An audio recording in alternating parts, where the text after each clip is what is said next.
Lo que querría en este rato que vamos a compartir es realizar una serie de reflexiones desde una perspectiva ecofeminista, que ahora os cuento un poquito brevemente en qué consiste, y va a estar centrado en una primera parte de construcción que desde el ecofeminismo nos parece central, realizar una crítica al actual modelo tanto económico como social y cultural, y terminaré con una parte de establecer una serie de pautas o de criterios que desde nuestro punto de vista son centrales para poder transitar hacia otro modelo socialmente, económico y que sea radicalmente distinto, ¿no?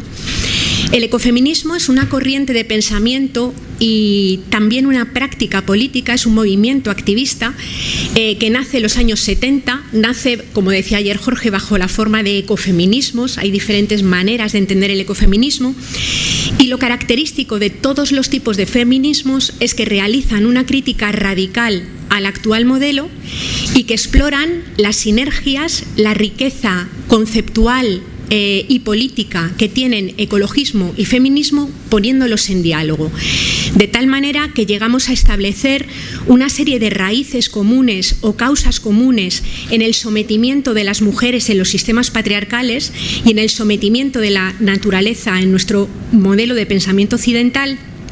Y también establecemos prácticas políticas y propuestas que son muy sinérgicas en ambos movimientos, ¿no? El ecofeminismo plantea de alguna manera y trata de poner relieve a aspectos, prácticas y sujetos que han sido sistemáticamente devaluados e invisibilizados por el modelo hegemónico, ¿no? Desde un punto de vista antropológico, desde un punto de vista antropológico, o sea, yo querría defender que la visión ecofeminista nos permite entendernos mejor como especie y permite comprender mejor las relaciones de seres humanos y naturaleza, y también las relaciones de los seres humanos entre nosotros y nosotras, ¿no? Quiero señalar de una forma súper sintética que os comentaba que hay diversos ecofeminismos.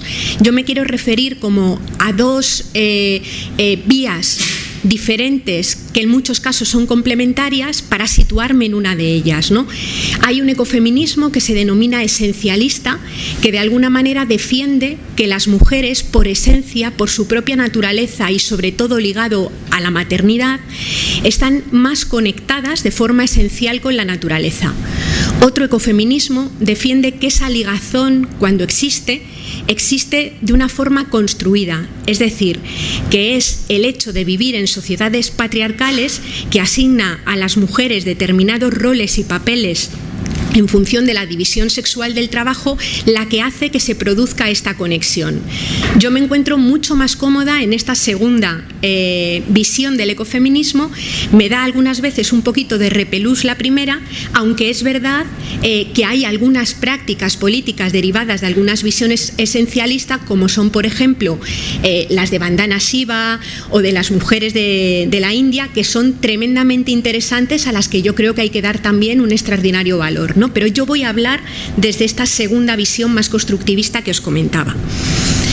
Bueno, el ecofeminismo lo que viene a plantear en su crítica es una cosa sencilla de formular que yo luego voy a tratar de defender, ¿no?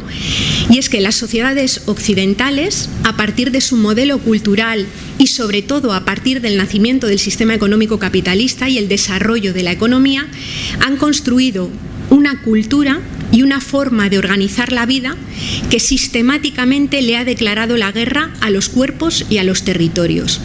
Es decir, que es un sistema de vida, un modelo de vida que podría decirse que le ha declarado la guerra a la vida. Parte central del análisis ecofeminista es pararnos a pensar sobre cuáles son las bases materiales que de alguna manera sostienen la vida humana. Y podemos pensar en dos elementos centrales dichos de una forma muy sintética.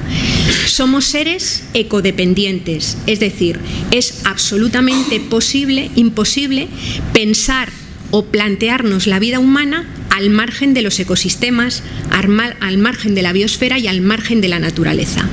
Somos parte de la naturaleza, como tal dependemos radicalmente de los procesos, de los recursos y de las dinámicas que se dan en este sistema complejo que es la naturaleza. Pero en segundo lugar, y es la parte en la que más ha incidido el movimiento feminista porque es sistemáticamente invisibilizada, somos seres radicalmente interdependientes. Es imposible pensar en la existencia de un ser humano en soledad.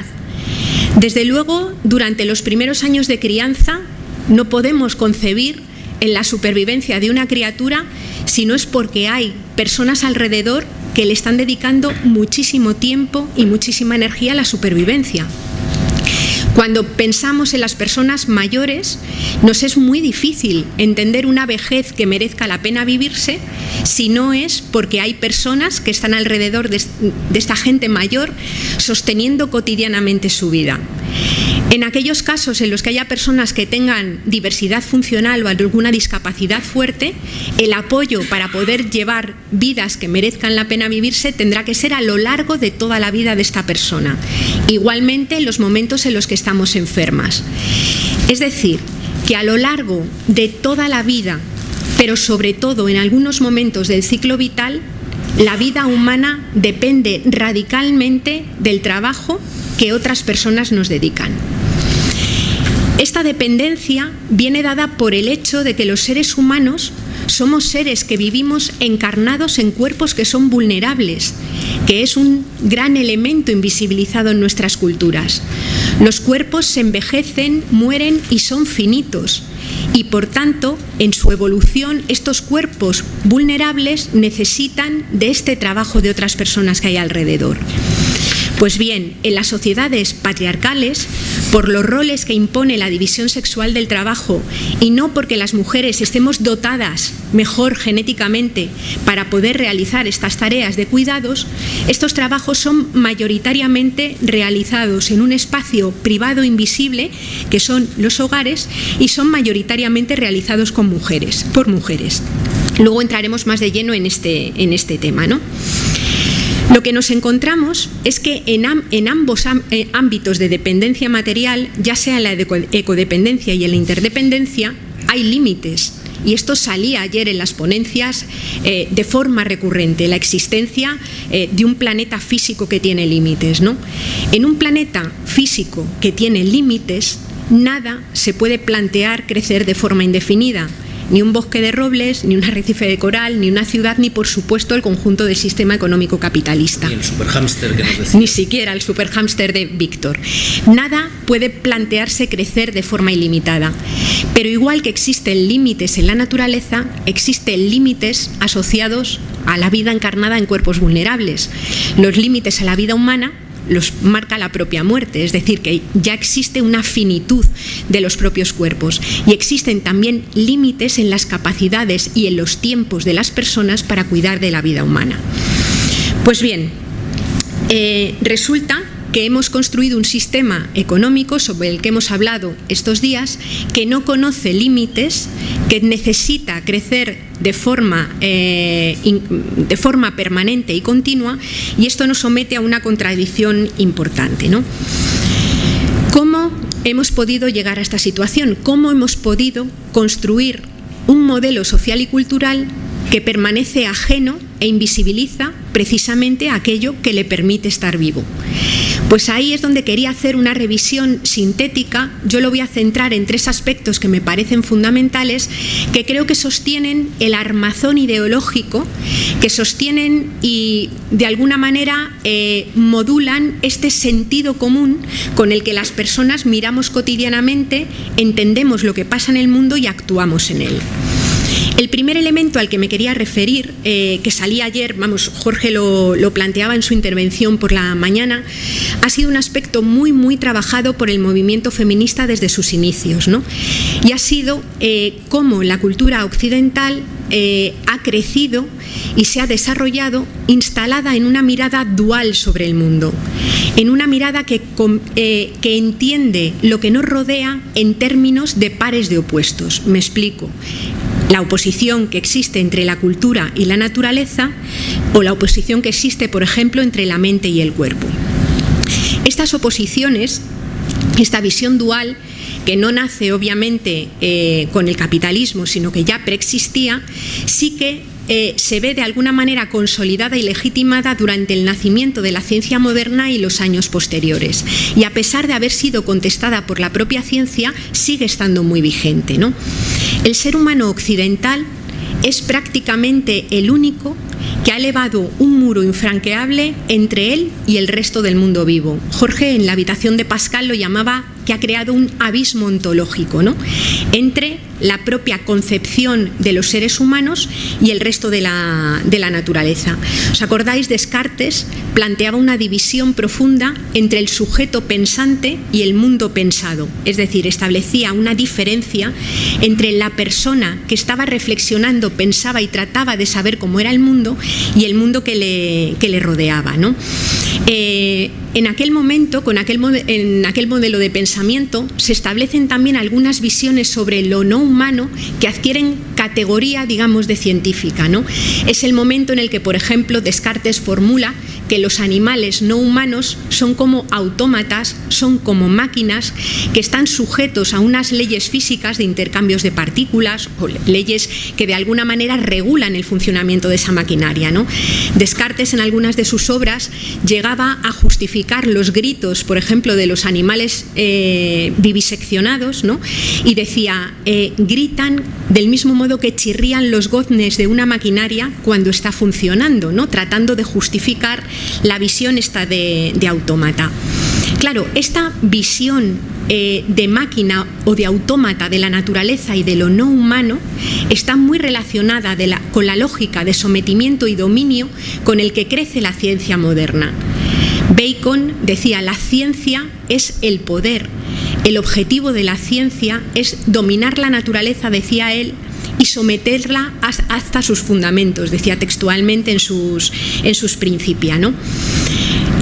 La idea de autómata, la idea de maquinaria se ve reforzada cuando surgen las leyes de la mecánica de Newton. Newton postula y formula la naturaleza como un gran reloj, como una gran máquina, de la cual, si somos capaces de conocer las leyes que la gobiernan, podemos predecir o podemos conocer absolutamente todo, ¿no? La naturaleza pasa a ser una sumisa autómata que de alguna manera está a disposición de los seres humanos en este modelo, quiero decir, en un modelo en el que comenzaban los primeros pasos de la revolución industrial y comenzaba un incipiente capitalismo, para someter, digamos, toda esta lógica al dominio de un modelo que empezaba a construirse con una lógica más vinculada a la acumulación, ¿no? La idea de esta separación que abarca también al tema del cuerpo, por ejemplo, Descartes también formulaba que el cuerpo de la persona, digamos, es la parte máquina de la persona, y que el cuerpo también es una masa de partículas, de vísceras regidas, digamos, por estas leyes de la naturaleza, que adquieren la condición de humano precisamente gracias a la capacidad de raciocinio. Es decir, es la razón, es la capacidad de pensar la que otorga capacidad, condición humana a un cuerpo que, si no, estaría mucho más ligado al ámbito de lo animal, al ámbito de lo no humano, ¿no? Esta consideración de la naturaleza como autómata, de la naturaleza como gran sumisa y del cuerpo como esa dimensión, digamos, natural, de esa dimensión más máquina de los seres humanos, condujo a lo que se llamó en aquel momento el desencantamiento del mundo, ¿no? Es decir, la ruptura con una imagen de la naturaleza anterior que estaba mucho más anclada, era mucho más concebida desde una visión mágica, pero más concebida como un organismo viviente, digamos que más que como un reloj regido por un mecanismo que los científicos podían de alguna forma desentrañar, ¿no? La naturaleza y el cuerpo, a partir de la mecánica, son reducidos a una red mensurable, a algo que puede ser contado, pesado o medido, y regido por leyes geométricas y por leyes fundamentalmente aritméticas, ¿no? Se justifica de esta manera desde el propio modelo de pensamiento y se legitima un modelo de sometimiento y dominio que a pesar de estar contestado desde muy pronto por la propia ciencia, en mi opinión, y luego trataré de argumentarlo, sigue estando muy vigente, ¿no? Hay que decir que este cambio cultural se produce, desde luego, no sin resistencias. El movimiento romántico se rebela contra este desencantamiento del mundo. Hay obras, por ejemplo, como Frankenstein de Mary Shelley, que desde el principio denuncia una tecnociencia, digamos, descontrolada y desvinculada del conjunto, que desprecie la complejidad de la vida, ¿no? Y Alicia Puleo tiene recogido un trabajo bastante interesante de cómo dentro de la propia Ilustración y en los márgenes de la Ilustración hay mujeres que desde muy pronto desarrollan un movimiento bastante potente contra la vivisección, por ejemplo, ¿no? En las cartas persas de Montesquieu hay una cita en la que Montesquieu pone en boca de uno de los científicos que comenzaban a nacer, que decía: «Creo que no me libraré nunca de la malicia impertinente de estas mujeres que con sus voces chillonas me aturden sin cesar en la oración fúnebre por todos los autómatas muertos en los últimos 10 años», refiriéndose a los animales no humanos viviseccionados, ¿no? Y, por ejemplo, un autor como Queillot, en El automatismo de los animales, habla de que esta tesis, la del automatismo de los animales, dice así, dice: «La profundidad de esta tesis es inalcanzable para los cerebros de las mujeres que carecen de la solidez necesaria para comprender los principios abstractos de la filosofía». Es decir, que de alguna manera refleja unas resistencias ya iniciales a esta visión autómata, ¿no? Esta manera de concebir la vida en términos de opuestos, en términos duales, insisto en que ha sido muy trabajada por el feminismo, ¿no? Planteando que estas dicotomías, naturaleza, cultura, cuerpo, mente, no solamente son concebidas en términos de opuestos, sino además con un peso jerárquico radicalmente diferente. Se acuña una cultura en el que un modelo de pensar en el que la cultura está jerárquicamente por encima de la naturaleza, la mente jerárquicamente por encima del cuerpo, y además estas dicotomías, dice Celia Amorós, se encabalgan, es decir, se relacionan unas con otras.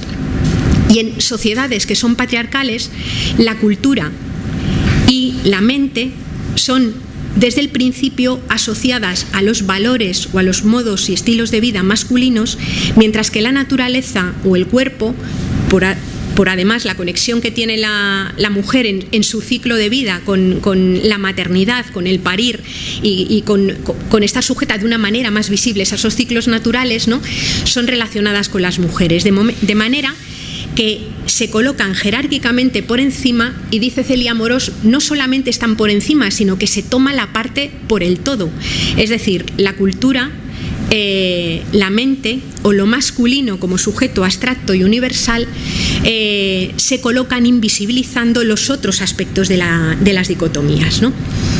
Un segundo elemento central también en este modelo de sometimiento y dominio es la nueva noción o la noción de ciencia que surge durante este momento, es decir, un exceso en la manera de entender el racionalismo o el valor de la ciencia coloca a la nueva tecnociencia que nacía casi como una nueva religión que pasa a ser la que concibe o explica el conjunto del mundo que tenemos alrededor, ¿no? Morin, en mi opinión, cuando habla de cómo durante la ciencia de la modernidad, desde los inicios, se acuña lo que se llamó el principio de objetivación. El principio de objetivación es la defensa de la separación que existe entre el sujeto que estudia, está muy basado también en lo que comentábamos de Descartes, y el mundo que trata de explicar. Se defiende en este momento que hay una separación radical y que si se sigue el método científico, si se siguen todas las reglas de una forma estricta de este método científico, la ciencia es perfectamente capaz de explicar de una forma neutral, de una forma objetiva, el mundo que le rodea, ¿no? Digamos que este principio de objetivación sigue estando absolutamente presente en múltiples dimensiones de nuestra vida. Basta que haya alguien que quiera anunciar una pasta de dientes para que le ponga el nombre de un compuesto químico, saque un actor con una bata blanca y un termómetro aquí, diga que está científicamente probado, para que eso ya tenga valor específico cara a la sociedad. Cuando el movimiento ecologista quiere denunciar, por ejemplo, lo que hay alrededor de la tecnología de los transgénicos, no vale o no tiene el mismo valor que un ecologista salga y argumente a que salga una persona científica y de alguna manera neutral o independiente que diga exactamente lo mismo, pero lo diga desde el púlpito de la ciencia. Y lo mismo cuando Monsanto quiere hacer propaganda de los transgénicos, obviamente tiene menos valor que quien lo defienda sea un ejecutivo de Monsanto, a que exista un grupo científico independiente que sea el que formule de alguna manera un estudio que tiene esa sanción. Es decir, que la sanción, todo lo que tiene que ver con los expertos que aparecen con esos títulos y esas mayúsculas, tienen una sanción porque se percibe como neutral. Bueno, esta neutralidad y esta objetividad tiene una importancia central. Es decir, cuando los antropólogos victorianos llegaban a las sociedades africanas, a las sociedades que entonces se llamaban, ahora está muy mal visto, salvajes, y trataban de describir la realidad que les rodeaba y las describían con la metodología de la etnografía, no se podían despojar de todo su marco conceptual de ser individuos heterosexuales, victorianos, protestantes, y cuando llegaban a culturas en donde había matrimonios esteresposas, donde se practicaba la sodomía con alegría y naturalidad, donde no había los modelos, digamos, jerárquicos o de organización que ya estaban vigentes en Europa, y lo describía y lo caracterizaba como de sociedades salvajes sin cultura, se estaba haciendo un trabajo ideológico que servía de sostén, por ejemplo, para toda la práctica colonial tremenda, pero sin embargo tenía el apoyo o la legitimidad que daba una determinada manera de entender la ciencia, ¿no? Se acuñaron así nuevos dualismos que también se conciben en términos de opuestos y que unos anulan o eclipsan otros. Uno de ellos es la oposición que existe entre lo que se considera ciencia con mayúsculas y otros saberes que se consideran supersticiones o que están de alguna manera ocultos. Por ejemplo, todo el conocimiento de muchas sociedades tradicionales con respecto a la agricultura o a la conservación forestal es un conocimiento concebido como superstición o como saber frente al conocimiento, por ejemplo, de la ingeniería agronómica o de la ingeniería forestal que se ha desarrollado en nuestros marcos culturales, ¿no? Pero, sin embargo, ese conocimiento situado, ese conocimiento tácito y creado en el territorio es central. Y os pongo un ejemplo. Yo he estudiado en una escuela de agrónomos y aprendíamos que da lo mismo cultivar maíz en un sitio que en otro. Porque aunque la tierra fuera distinta, aunque la cantidad de agua fuera diferente, tenías la posibilidad de comprar materiales de otros lugares, de traer agua de otros lugares y tú podías forzar las condiciones. Creabas un conocimiento agronómico que era abstracto, que te valía prácticamente para cualquier lugar. Cuando ahora, por ejemplo, fruto de la crisis este verano, en un pueblo como Monesterio, un pueblo de Badajoz, hay un montón de familias precarias que tratan de volver a poner sus huertos en funcionamiento, se ponen a hacerlo, se encuentran con un problema central, y es que hay escasez de agua. Claro, ¿dónde está el conocimiento que permitía que en un lugar concreto las personas cultivaran con muy poquita agua? Pues hoy, en el caso concreto de Monesterio, probablemente ese conocimiento languidece en los centros de día y en las residencias de Badajoz y de Cáceres. Y habría que hacer una verdadera antropología de salvamento para saber cómo hacía esa gente para sobrevivir en un territorio concreto con recursos escasos. Instituciones complejas como el Tribunal de las Aguas o como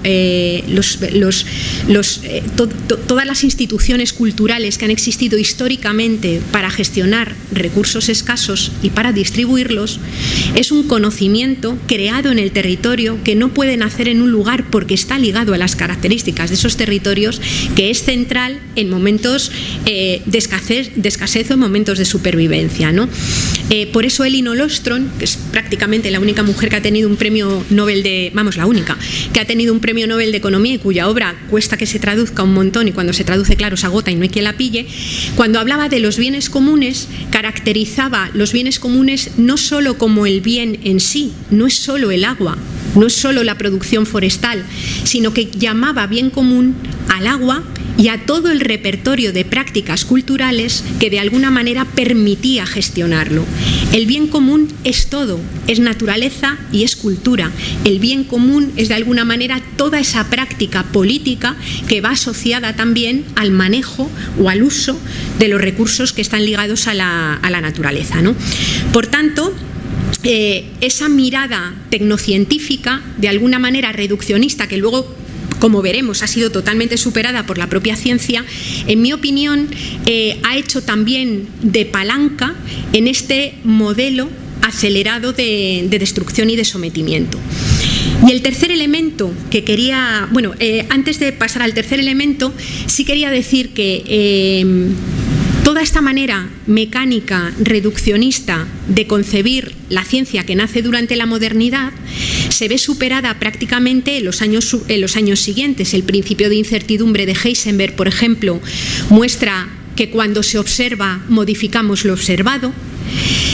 La mecánica cuántica revela que las relaciones no son en términos simplemente causa-efecto, sino que existen relaciones en términos no lineales, sinergias y en términos complejos. La ciencia ecológica revela que la naturaleza no es una sumisa autómata, sino que es una estructura autoorganizada, que en muchas cosas se parecía más a lo que defendían las sociedades premodernas, que era la naturaleza, ¿no? Que se autoorganiza y que, aunque hay elementos que obviamente pueden ser trabajados en términos de estructura y pueden ser predecibles, tiene también muchísimos elementos que se manejan en el término de lo impredecible, en el término de la incertidumbre. Como dice de alguna manera Kaufman, la naturaleza es un compromiso entre la estructura y la sorpresa y evoluciona entre la conservación y el cambio, es decir, que no es esa sumisa autómata que funciona de esta manera que se defendía, ¿no? ¿Invalida esto la mecánica clásica? No. La mecánica clásica sigue siendo válida y está totalmente vigente para fabricar tornillos, para fabricar máquinas. Es decir, es una ciencia que nace ligada a la concepción, dice René Passet, de las cosas muertas. Nos sirve para explicar y para comprender la lógica de lo muerto. El problema que tiene la mecánica clásica es que no nos sirve para entender ni lo infinitamente grande, ni lo infinitamente pequeño, ni lo infinitamente complejo como es el conjunto de la vida. Para eso la ciencia ha ido dando pasos y ha mostrado otras vías para poder comprender lo que nos rodeaba. ¿Pero qué sucede? Pues que hay muchos campos de la intervención que siguen ligados a visiones de la mecánica clásica.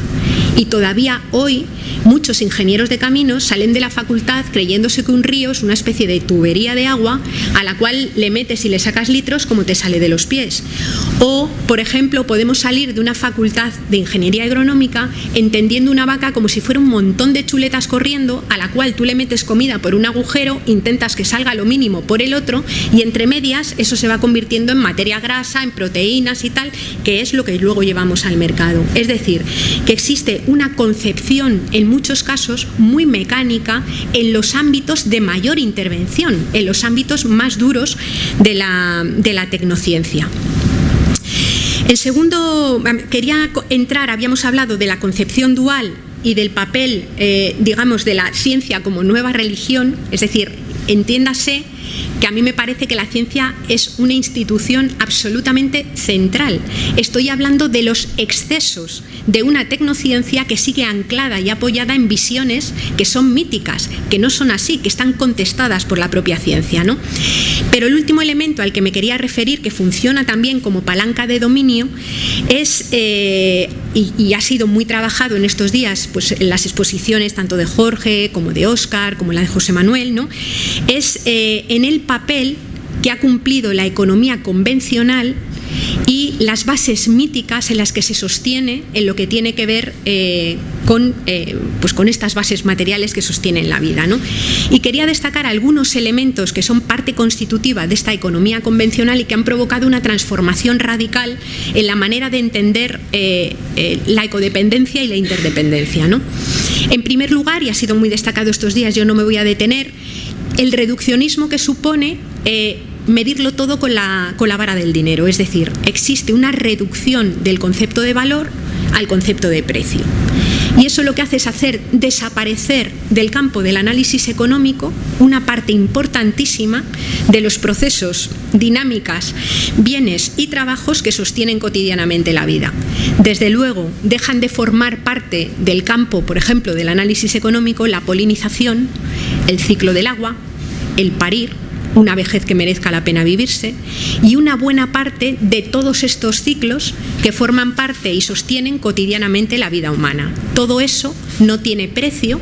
Cuando se le intenta poner, no hacemos más que apuntes contables de los cuales a lo mejor hasta se vuelven a forrar las propias empresas o los propios capitales que generan la destrucción, pero de ninguna de las maneras sustituyen o son capaces de dar cuenta del valor de esos elementos que además son insustituibles en muchos casos. Es decir, que una vez deteriorados o pasan cientos de años o directamente no se pueden volver a regenerar.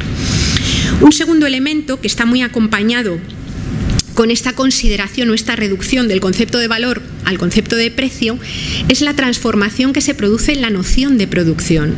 José Manuel Naredo lo tiene súper trabajado en su libro La economía en evolución, pero yo quería volver a referirme a ello. Es decir, cuando producción pasa a ser la generación de valor en términos monetarios, producción deja de ser simplemente la obtención de bienes y servicios necesarios para satisfacer necesidades. Cuando pasamos a medir la producción en términos monetarios, dejamos de preguntarnos sobre la naturaleza de la actividad que sostiene esa producción y llamamos producción igual a fabricar bombas de racimo que a cultivar champiñones. Y desde el punto de vista de la satisfacción de las necesidades humanas y del bienestar, ambas cosas son radicalmente diferentes. Una convierte la producción en una categoría ligada a la conservación y el mantenimiento de la vida, y la otra convierte, o más bien pervierte la producción, convirtiéndola en una categoría que directamente ni se pregunta o incluso sostiene la destrucción de la vida. Es muy diferente, es decir, tiene una trascendencia, digamos, cultural, aparte de económica, central, ¿no? Claro, si llamamos producción solamente a la dimensión que crea valor en el mercado, que es la dimensión económica, inmediatamente lo que deseamos es que esa dimensión crezca al máximo posible. Y aparece este mito del crecimiento que sostiene que incrementar los valores en el ámbito de lo monetario es sistemáticamente bueno. Y soslayamos o dejamos de preguntarnos sobre la cuestión del reparto de esa riqueza, de qué, para quién, cuánto y cómo se produce y cómo se reparte, ¿no? Llegando en el extremo a la situación que tenemos ahora, en la que podríamos decir que hemos construido economías caníbales. Lo que llamamos hoy economías ricas son economías que han crecido como un tumor a costa de la transferencia de materiales y energía y de trabajo humano de otros lugares, en donde a su vez esos huecos quedan sin cubrir. O sea, pensemos en una ciudad como Madrid. En Madrid no se produce nada que sirva para estar vivo.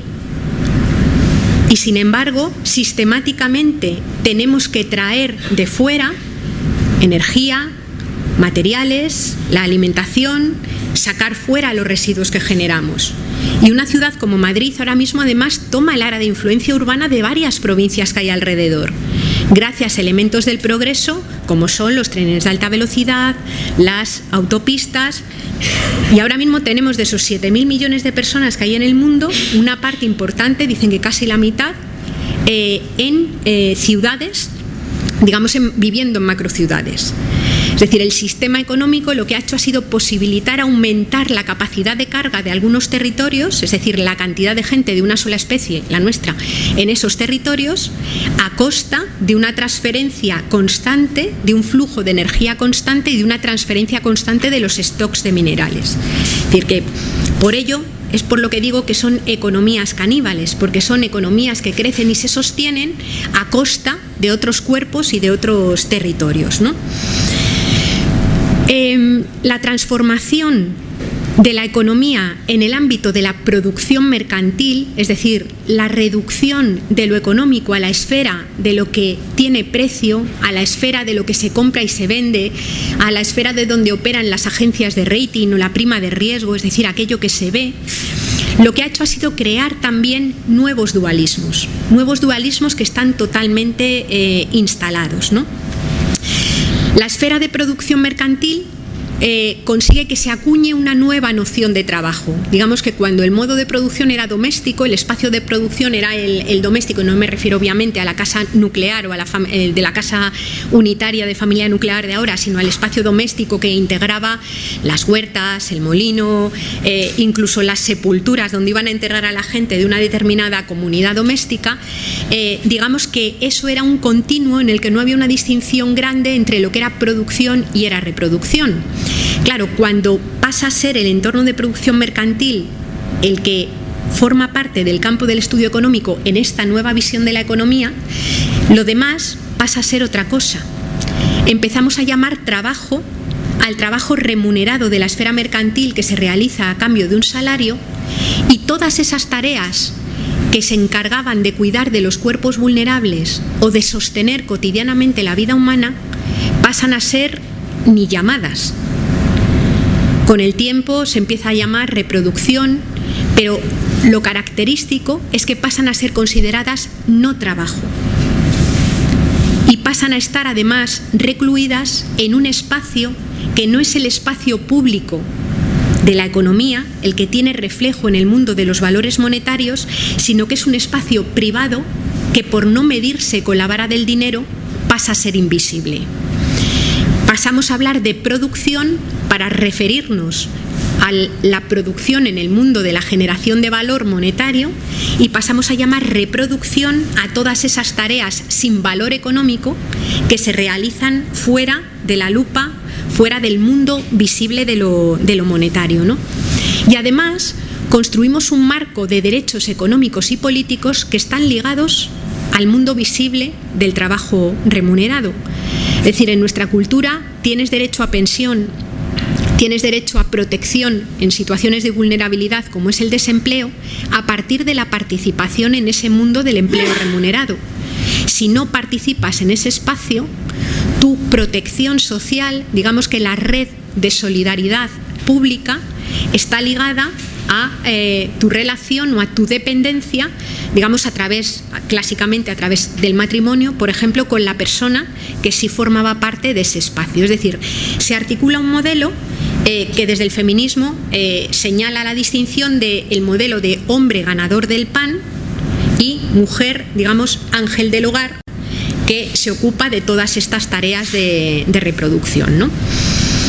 Bueno, lo que está sucediendo en el momento actual es que ese modelo de reproducción social, ese modelo que era injusto desde el punto de vista de la invisibilización y de la devaluación de algunos trabajos, y además de un reparto, digamos, en condiciones de falta de libertad, se encuentra en quiebra. Se encuentra en quiebra. Y aquí llegamos, es decir, en este marco de crisis civilizatoria, de crisis global en el que hablábamos. Yo no voy a entrar en la crisis ecológica porque ha sido súper tocada durante estos días, y me quiero referir más a la crisis de reproducción social, ¿no?, que hace referencia a la segunda de las dependencias de la que hablábamos, la interdependencia, ¿no? ¿Por qué hace quiebra? Pues porque hasta el momento, ya os digo, con injusticias, con denuncias, pero había estado funcionando. Había un espacio que garantizaba, digamos, la obtención de unas rentas que entraban al espacio doméstico, y había un espacio doméstico donde mayoritariamente las mujeres realizaban todas las tareas de sostén cotidiano de la vida y de reproducción de la vida. ¿Cuándo se empieza a quebrar ese modelo? Pues se empieza a quebrar en un principio, en el momento en el que las mujeres, con toda la legitimidad, encabezan o empiezan a abanderar un movimiento en el que pretenden y persiguen para sí mismas la consideración de sujeto político, y se convierten y se reivindican como sujeto político de pleno derecho en el único espacio que te reconoce que seas sujeto político, que es el espacio del empleo remunerado. Y por tanto se produce un paso con luces y sombras, todavía en condiciones de injusticia, pero se produce un paso fuerte de las mujeres al mundo del empleo remunerado. Pero sin embargo, a la vez, no se hace el camino contrario. Es decir, los hombres, de forma mayoritaria, no asumen de forma corresponsable las tareas que las mujeres dejan de hacer en soledad dentro del marco de los hogares. Y ahí nos encontramos con que empieza a haber tensiones con el tiempo, con un tiempo limitado que hay que repartir entre los dos espacios. Porque el modelo de trabajo remunerado, el modelo de empleo, no está pensado para gente que tiene que responsabilizarse de la vida de otras personas, sino que está pensado para seres abstractos, que dice Amaya Pérez Orozco, que brotan cada día en su puesta de trabajo como un champiñón, lavados y planchados, sin tener la responsabilidad ni de autorregenerarse a ellos mismos, ni tampoco de cuidar de otras personas, ¿no? El otro día me comentaban, os pongo como caso para que veáis a dónde se llega, en el Estado español también se han ganado ya varias sentencias con el tema del amianto. Es decir, prácticamente todas las denuncias de trabajadores que han desempeñado toda su labor profesional en las fábricas de amianto y han enfermado, todas las denuncias que se han ido ganando. La única denuncia que se ha perdido, que está ahora recurrida, es la denuncia de las mujeres que lavaban los monos de los trabajadores, que se han respirado todo el polvillo del amianto que traían sus maridos cuando llegaban a casa, pero es el único juicio, es decir, no se les reconoce el daño que viene asociado al desempeño de ese puesto de trabajo y a la regeneración cotidiana, ¿no? Es como significativo, ¿no? Está, ya os digo, que se ha recurrido, pero que es significativo que sea la única que no se ha admitido, ¿no? En esta tensión que se produce entre tener menos tiempo para cuidar y que hay que seguir haciéndolo, se mezclan otra serie de elementos que han sido transformaciones en nuestras culturas en los últimos años, ¿no? En primer lugar, el mayor envejecimiento de la población, es decir, hay muchas más personas mayores que son susceptibles de recibir cuidados, por tanto, más necesidad de tiempos. Además, se ha extendido un modelo de vida bastante individualista y se han roto algunas redes femeninas, pero redes que existían, por ejemplo, vecinales, barriales o de familia extensa, que contribuían a llevar de alguna manera, de una forma colectiva, ese cuidado de la vida. La propia precariedad laboral y el ataque que están sufriendo los derechos laborales tan brutal en los últimos años hace que las personas precarias tengan mucha menos capacidad para reivindicar individualmente más conciliación o más tiempo para poder llevar a cabo estas situaciones, ¿no? O el propio modelo urbano, ¿no? Tenemos por aquí a Pilar Vega, que ha trabajado bastante en ese tema, ¿no? Y señala un poco cómo la propia construcción o el propio modelo urbano es un modelo que está pensado para atender las necesidades del trabajo en términos de empleo mercantil, ¿no?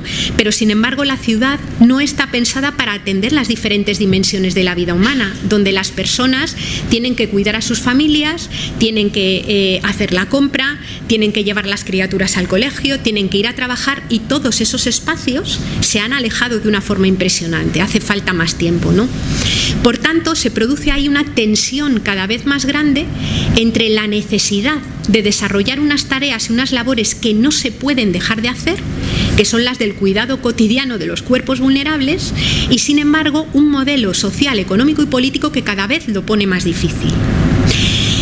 ¿Qué es lo que han hecho o cuáles han sido las prácticas que se han venido desarrollando, ¿no?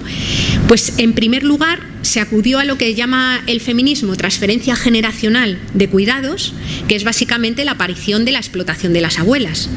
Es decir, aparecen los síndromes de abuelas esclavas y hay un montón de personas mayores de la familia que empiezan a asumir parte de esas tareas, ¿no?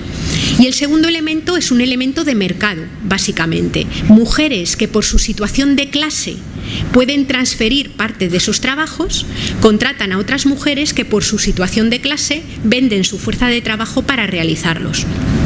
Y aparecen unos nuevos mercados de trabajo que son los más lumpen, los más cutres, los peor pagados y en peores condiciones de derecho prácticamente que existen en nuestro mercado laboral, ¿no? Nos encontramos además con que esta dimensión de la transferencia, digamos, de la aparición de mercados de trabajo en torno a la reproducción tiene también elementos que son internacionales, porque estas cadenas de cuidados, estas cadenas que enlazan a familias y a mujeres en diferentes países, se han venido desarrollando.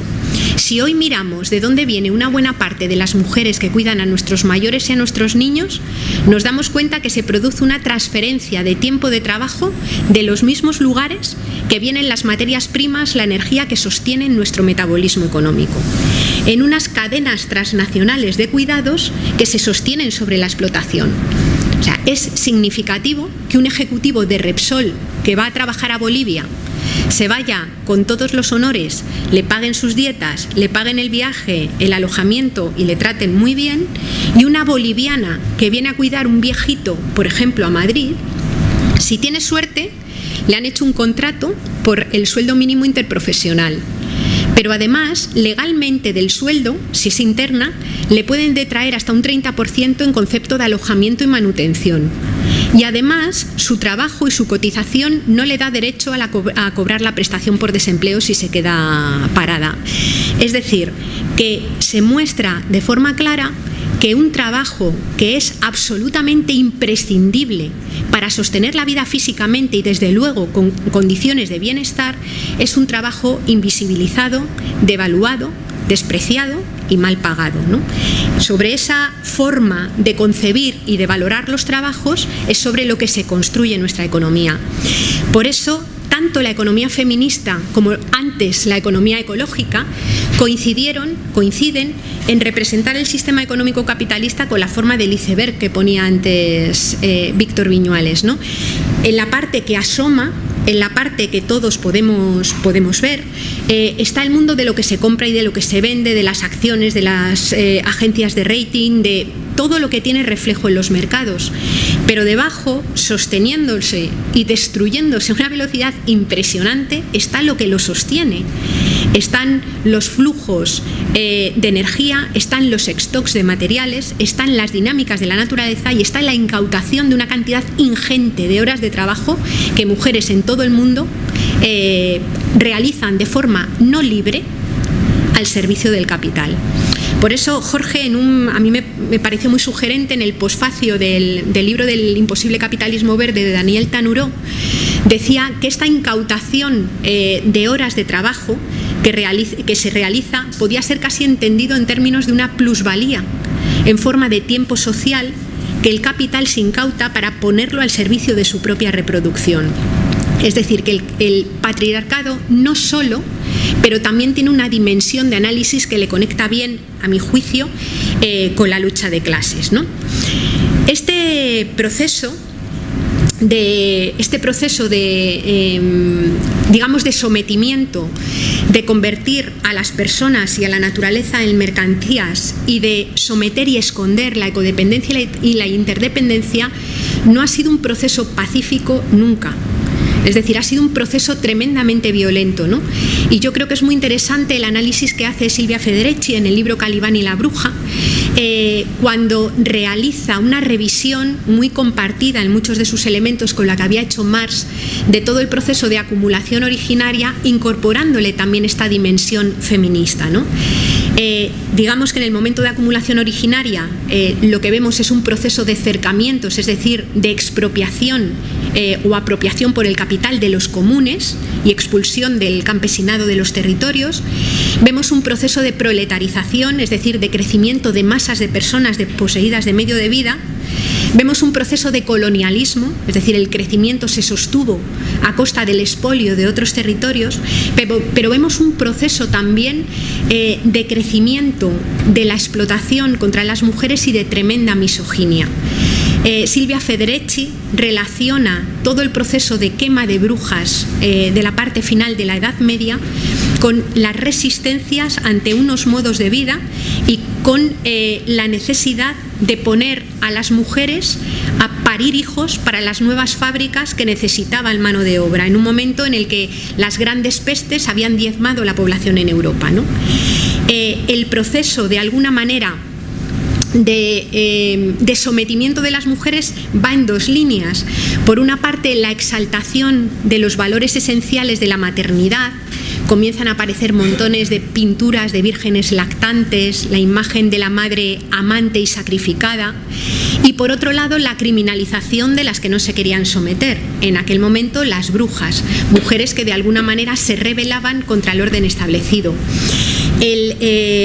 Un profesor de literatura comparada, Bram Gistra, vuelve a encontrar esa misma situación a comienzos del siglo XX ante la resistencia de las mujeres a convertirse en el ángel del hogar. Acordaos de cuando aparece Doris Day, después de todo el periodo de la guerra, esa imagen de ama de casa simpática y pizpireta, amante, ángel del hogar, que cuida la paz de él. Y aparece en el arte y en la literatura montones de imágenes que sistemáticamente han relacionado a las mujeres con la naturaleza, señalando casi una sexualidad desatada, y aparecen los estereotipos, digamos, de la mujer como fuerza ciega de la naturaleza, ya sea o como madre preocupada de su prole, o como virgen inequívoca, o la puta,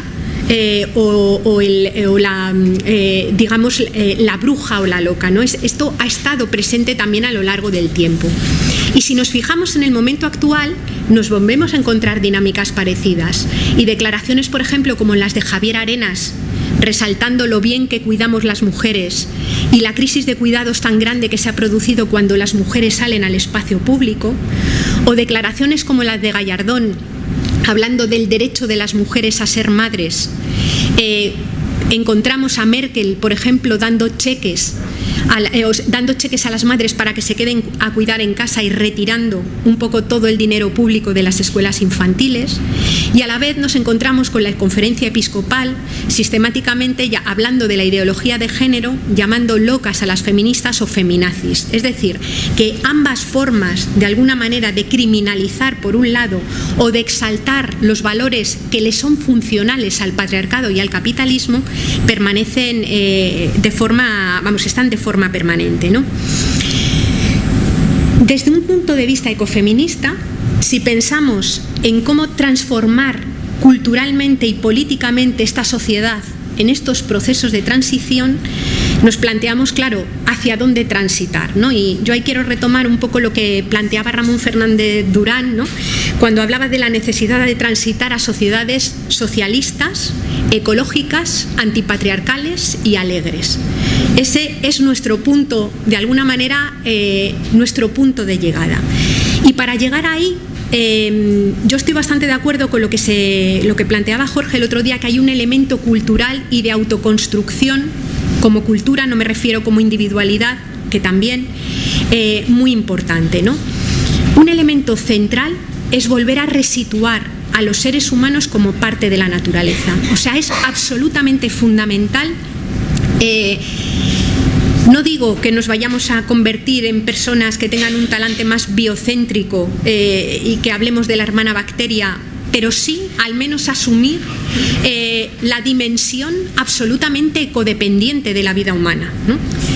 Resituar también las relaciones entre las personas y asumir esa dimensión absolutamente interdependiente de la vida humana. Son dos elementos que son, a mi juicio, completamente centrales, ¿no? Sobre todo porque nos encontramos en un momento, Carlos Fernández Liria y Santi Alba lo decían en un libro que se nombró ayer, El naufragio del hombre. Ellos hablan del naufragio antropológico. Es que lo que está en riesgo son las propias bases de la condición humana. Lo que nos estamos de alguna manera cargando por pura ignorancia y sin darnos cuenta es precisamente aquello que nos hace humanos. Y nos hace humanos entender los límites.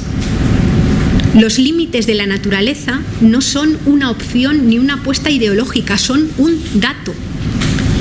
Que decrezca la esfera material de la economía no es una opción, es un imperativo. Va a ser sí o sí. Y puede ser por una vía ecofascista, es decir, que haya gente que siga sosteniendo su espacio vital a costa de otros lugares y de otros territorios, movido por la palanca del poder económico, el poder militar y el poder político, o puede ser que forcemos para reconvertirlo por una vía de justicia. Ahí es donde están las opciones, no en si vamos a vivir con menos energía o menos materiales globalmente, porque eso no es una elección. El capitalismo sistemáticamente se rebela contra los datos y plantea o invisibiliza aquello que forma parte de lo que no podemos elegir. Y sin embargo se postula a sí mismo como un dato. Es decir, dice, no hay alternativa, no hay posibilidad de hacer otra, esto es lo que hay, cuando eso es lo que sí es posible cambiar, porque ni ha existido siempre, ni además es una ley natural, es una convención social y como tal se puede cambiar, ¿no? Desde un planteamiento ecofeminista, y ya os digo que aquí se mezclan elementos que vienen de la economía ecológica y de la economía feminista, para reconvertir el conjunto del sistema económico tendríamos que plantearnos 3 preguntas. ¿Qué necesidades hay que satisfacer para todos y todas? Es decir, porque el sistema económico no se pregunta sobre necesidades, sino sobre demanda solvente. Y es solvente quien la puede pagar, obviamente. Pero necesidades las tienen todas las personas. El segundo elemento es ¿qué hace falta producir para satisfacer esas necesidades? Porque no todo lo que se produce satisface necesidades.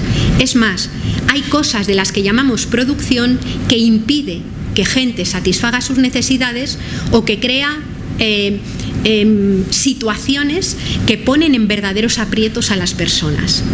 Y el último elemento será entonces, en función de qué necesidades y qué producciones hacen falta, cuáles son entonces los trabajos socialmente necesarios. Porque yo ya sé que con 6 millones o 7, con muchos millones de personas paradas es muy difícil decir esto, pero no todos los trabajos son socialmente necesarios y hay trabajos que son socialmente indeseables. Por más que las personas que lo realizan sí que sean socialmente necesarias y haya que arbitrar mecanismos de transición justa ya que protejan de una forma indiscutible a esas personas que están en estos sectores, ¿no? Pero a esto le tenemos que dar una vuelta. Sin embargo, sí que hay muchas tareas y actividades que son socialmente necesarias en todos los ámbitos de la actuación, para producir alimentos que ni envenenen a las personas ni a la tierra, para rehabilitar todo este parque loco de edificación que es un verdadero sumidero de energía, todo lo que tiene que ver con el cuidado de la vida humana, otro modelo radicalmente diferente de transporte público. En todos esos ámbitos hay avanzados estudios y hay avanzadas propuestas que probablemente no estén bien integradas, que probablemente puedan ser reformuladas, pero que desde luego están listas para ser sometidas al debate público. Y sin embargo es un debate que está totalmente escondido, ¿no? Por tanto, y lo señalaba ayer Óscar, hacen falta desarrollar políticas de territorio para ver qué es posible producir en cada lugar y políticas ligadas también al tiempo de las personas. Y en las políticas ligadas al tiempo yo creo que tenemos un debate social pendiente que es el de la reorganización del trabajo. Y me refiero a todos los trabajos que hoy denominamos empleo y los trabajos que se realizan en el ámbito oculto de los hogares y también los trabajos que tienen que ver con la regeneración de la democracia. Es decir, hace falta también tiempo para trabajar, participar y darle la vuelta a la situación que tenemos. ¿Sí? ¿No se oye? Sí, vale. Un elemento absolutamente insoslayable, o sea, a mí ahora mismo hablar de ecologismo social o de feminismo sin llevarlo de la mano radicalmente de la distribución de la riqueza me parece un peligro. El asunto del reparto de la riqueza es nodal. Es decir, si en el planeta los recursos no se multiplican graciosamente y no es posible hacer crecer la economía en los términos en los que la conocemos, en que se ha venido desarrollando, el reparto de la riqueza es central, ¿no? Y hay todas las propuestas que ayer se mencionaban de mecanismos de reparto de la riqueza son centrales, y a mí me parece también esencial otra cosa que volví a salir esta mañana, ¿no? Que es abordar el asunto de la propiedad. Yo creo que el debate de la propiedad es hoy un tabú, lleva siéndolo desde hace demasiado tiempo, y a mí me parece que sacar la idea de si es legítima una propiedad que impide que haya gente que acceda a los mínimos que necesita desde mi punto de vista no lo es, tendremos que pensar en qué mecanismos políticos tenemos para darle la vuelta a esa situación, ¿no? El ecofeminismo lo que viene a plantear es que es necesario tomar nota y aprender de algunas prácticas culturales, económicas y políticas que han estado sistemáticamente ocultas, ¿no? La economía doméstica, la economía que se da en el hogar, es economía, porque se producen bienes y servicios, pero tiene una lógica bastante distinta de la economía mercantil. Y puede que haya ahí muchas prácticas, elementos y conceptualizaciones que sean de interés para reconvertir un sistema económico que ha tenido como epicentro, digamos, la acumulación de beneficios, en un sistema económico que coloque en el centro el bienestar y el mantenimiento de la vida y que vuelva a situar la producción como una categoría ligada a la generación de bienestar y no a la generación de beneficios, ¿no? Ahí podríamos hablar o plantearnos o preguntarnos sobre qué es la productividad dentro de un hogar. Es decir, no creo que ninguna mujer se ponga como objetivo pasear al abuelo cada día un poco más deprisa. El concepto de productividad es una cosa radicalmente distinta, ¿no? O, por ejemplo, cómo se gestionan las dinámicas de competitividad dentro del hogar. A lo mejor no tienen sentido o tienen otro sentido completamente diferente, ¿no? Cómo quizás dentro de los hogares hay una mayor capacidad para poder comprender la naturaleza cíclica de la vida humana, porque se viven de cerca los ciclos de los cuerpos. Cómo también es posible quizás llegar a entender conceptualizaciones complejas como la que se señalaba ayer de la negentropía, porque el trabajo también en el hogar muchas veces es una tarea antientrópica, es un trabajo que constantemente lucha contra el desorden, la suciedad, el deterioro de los cuerpos vulnerables y el abandono afectivo. Es decir, hay elementos que tienen carácter económico que son muy interesantes llevar, ¿no? De hecho, quienes formamos parte, por ejemplo, del movimiento cooperativista y tenemos o hemos trabajado en empresas cooperativas, yo creo que dentro del cooperativismo hay muchísimos elementos que tienen más que ver con la economía doméstica o con la biomímesis en muchas ocasiones que con la esfera mercantil, ¿no? Dentro de las cooperativas pequeñas, cuando haces el recuento de horas dedicadas a los proyectos, siempre hay una parte que es lo que dedicas a la reproducción, porque se es muy consciente la cantidad de trabajo que hay que dedicar a que la propia empresa con lógica cooperativa pueda funcionar, ¿no? Yo creo que el movimiento feminista, que ha estado sistemáticamente, y yo creo que sigue estando muy devaluado, es decir, genera mucho nerviosismo y mucha tensión en general, incluso en los propios espacios de izquierdas, tiene elementos que yo creo que son insoslayables, ¿no? Un elemento clásico del feminismo ha sido defender que lo personal es político. Y nos encontramos ahora mismo movimientos como la Plataforma de Afectados por la Hipoteca, que yo creo que lo ha incorporado de una forma clara. Es un movimiento que lo mismo te recoge firmas para una ILP en el Estado español, que hace una propuesta de transformación política a un ámbito más macro como es el de la Unión Europea, que se organiza y denuncia haciendo scratches, señalando a las personas que tienen responsabilidades en la situación que se vive, pero que también se planta en la puerta de la casa de una persona con nombres y apellidos que va a ser desahuciada y la acompaña. Y yo creo que una parte del éxito que ha tenido este movimiento es que es capaz de moverse y transitar entre lo concreto, entre el cuerpo de la persona y entre lo político, que en mi opinión ha sido una gran carencia que ha tenido la izquierda, que se ha movido más en el mundo de las categorías abstractas, y cuando hablamos a veces de la clase obrera o de los pobres del mundo, nos olvidamos de que dentro hay personas con nombres y apellidos que las están pasando canutas, ¿no? A mí me parecía también muy relevante en el momento en el que estamos trabajar con algunas tensiones que yo creo que se están produciendo y que son también falsas dicotomías. Una la señalaba ayer Jorge, la falsa tensión que se produce a mi juicio entre la autoorganización y la generación de iniciativas pequeñas y la participación o la incidencia en la institución y en la política grande. Para mí ambas cosas son, primero, unas se realimentan a las otras y son insoslayables, cualquiera de las dos, ¿no? La participación en la política pequeña, en la construcción de alternativa, me parece que es absolutamente imprescindible si queremos reivindicar y reconstruir los vínculos de interdependencia. Porque participar y organizarte con otros te obliga a experimentar en el debate, en el consenso, en el diálogo, en hacer el ejercicio hermoso de libertad, de renunciar a cosas que tú quieres para que salgan las de todos, y eso es una práctica que tenemos que lanzar si queremos darle la vuelta a la situación, ¿no? Pero muchas de estas iniciativas pequeñas no abordan, obviamente, algunos de los grandes retos que se dan en la política más grande, y a golpe de cooperativa de consumo o de grupo de trueque, obviamente no vamos a hacer frente a los retos que tenemos. Pero una parte habilita y otorga capacidades para poder también funcionar en la otra. O sea que para mí es una falsa dicotomía. Otra falsa dicotomía y un trabajo que tenemos que hacer es trabajar en lo planteaba ayer Albert, en lo concreto, en lo inmediato y en lo que viene a futuro, es decir, porque ahora mismo ya hay muchísimas personas pasándolo fatal, y esa gente que lo está pasando fatal no puede esperar hasta que le hayamos dado la vuelta al sistema. Pero es más, no es que no pueda esperar, es que si nosotros y nosotras no hacemos nada con esa gente precaria, sola y despolitizada, hay gente que sí que ya lo está haciendo. Y el crecimiento de los movimientos fascistas en Europa no es una casualidad.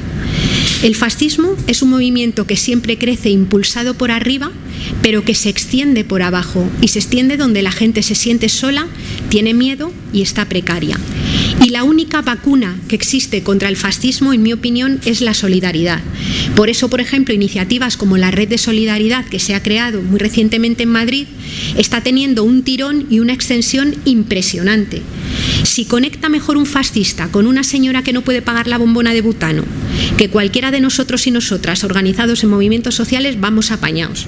Es decir, que esa parte de conectar lo inmediato con lo que queremos, yo creo que es también un elemento central, ¿no? Simplemente para terminar, plantear que a mí me parece que en el plano de la política, en el plano de la economía, en el plano de las propuestas en distintos ámbitos de conocimiento, ya sea el urbanismo, la economía, la ingeniería, hay propuesta desarrollada, mucha propuesta desarrollada. No está todo hecho, obviamente, pero hay elementos para partir y para ir trabajando. Es decir, no es verdad que no haya alternativa. Donde tenemos el problema es en la cuestión del poder.